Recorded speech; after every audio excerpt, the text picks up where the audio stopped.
So this is the attachment disorders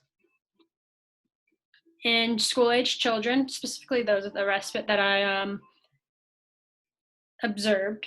I am Ambria Paul and I go to BYU.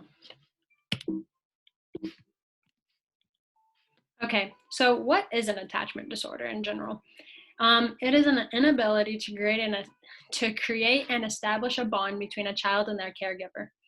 Though this may not seem like a big issue, for some children that are facing these issues do understand that it is a very major detrimental issue to their development. And many times, if the bond is not able to be created, the child will develop differently. Attachment disorders are most common between the ages of 9 months to about 5 years. And reactive attachment disorder is referred to as a child's disorder. This means that older children going in with the same signs and symptoms are often diagnosed with alternative disorders, such as ADHD, OCD, bipolar disorder, hypersexuality, and other things such as those. Things that I found interesting was that reactive attachment disorder wasn't identified until 1980 in the DSM-3. So they went 2 volumes without it, and in the 3rd volume they introduced it, and it started getting some leverage. The first study was conducted in about 1998, and then it got defined in 2000. That means that it kind of got a definition. It was marked as a constant awkwardness between relationships.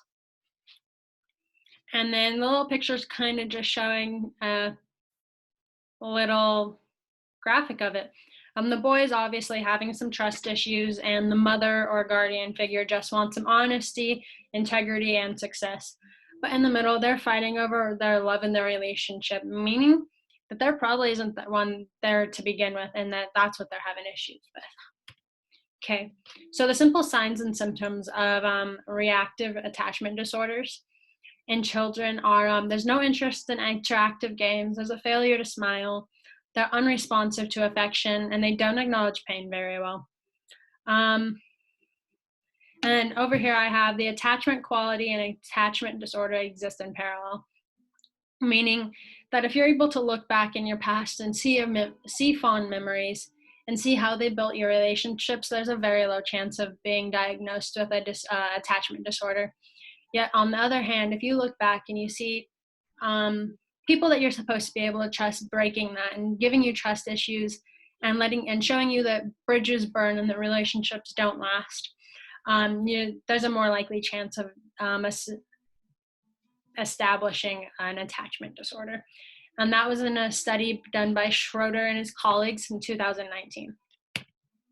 Okay, I'm gonna move that really quick so that I can see. Okay, so this is kind of what I found as I was in the respite nursery. I volunteered for about a total of 13 hours. I was reaching to get 20, but by the time coronavirus and all that came around, I was only at 13, and for the safety of the workers and for the children, they kind of shut down the volunteers and asked us not to come in and volunteer anymore. But that's okay, because 13 hours of observation was totally enough. Okay, so the main 4 things that I saw were the learning difficulties, the behavior, some of the obsessions, and the relationships that these school-age children had. So for the learning difficulties, I saw that these children were struggling with literacy and math, and that many of them actually had learning delays. Literacy and math is kind of looked over as a young child. The school age ranges from about 6 to 12. So at this time, kids are learning how to read, they're uncomfortable reading, and many times just literacy isn't looked at as like a hard indicator. But looking back at the kids that I observed and what notes I took on them, it's very obvious to see that was showing that there was something up. Their math struggles also, common math, such as like 2 plus 2, was a struggle for some of them, and it was kind of, I don't want to say embarrassing, but they definitely did get embarrassed, because you'd sit there and you'd ask them a question and they just kind of stare at you and they're like, I'm supposed to know this, but I don't. And it made me feel kind of bad. Okay. The next one I want to talk about is the behavior that these children had and have. These kids are beyond impulsive. They're not thinking about the consequences, and they're pretty destructive. And of course, when you think about children, you're going to think impulsive. You're going to think they act without thinking.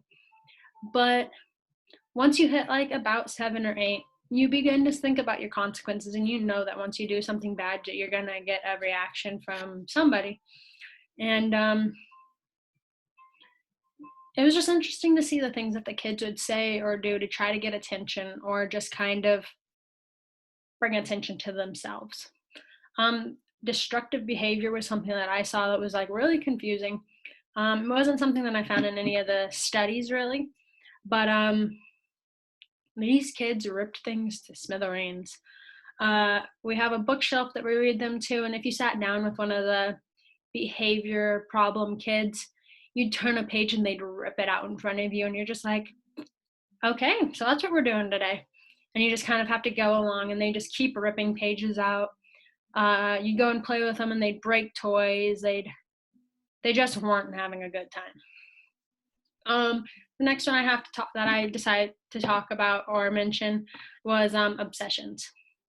That can be from stuff from food all the way to fascinations with violence. The main food issues that I saw working at the respite were binging and hoarding. We do feed the children, depending on what time you're there. I usually worked the lunch to dinner time. So they got snack, and they got lunch, and in between lunch and dinner, they got another snack, and then dinner, and then usually most of them had to be picked up. Binging was a thing. You're not really expecting a 6 to 12-year-old kid to be shoving as much food in their mouth as they can.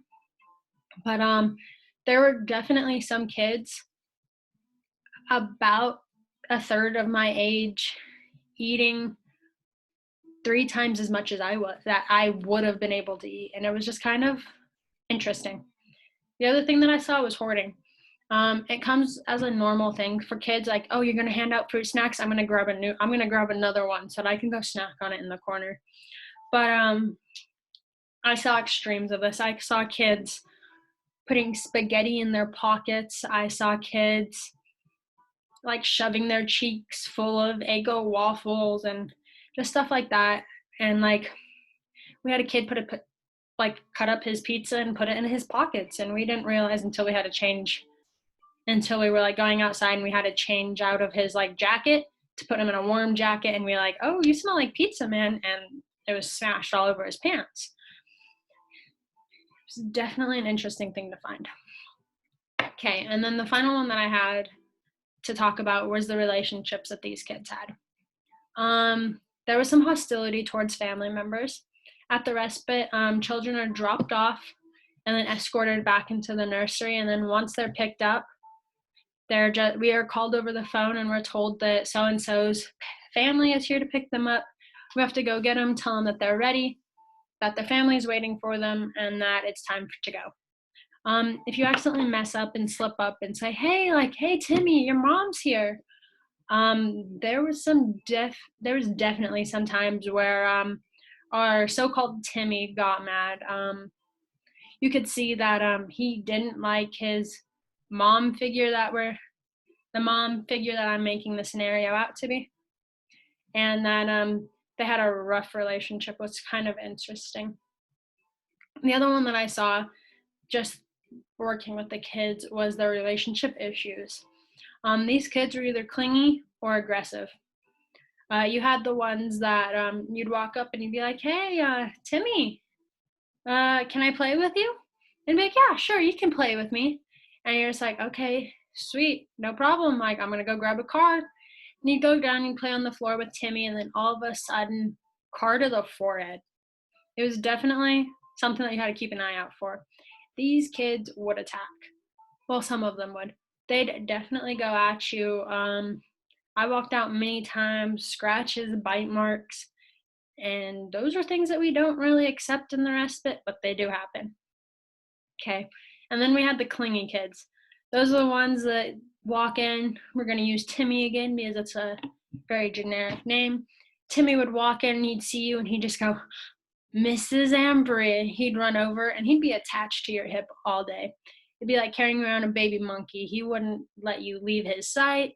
He had to go to the bathroom. You had to stand outside the door. You gave anybody else attention and he lost it.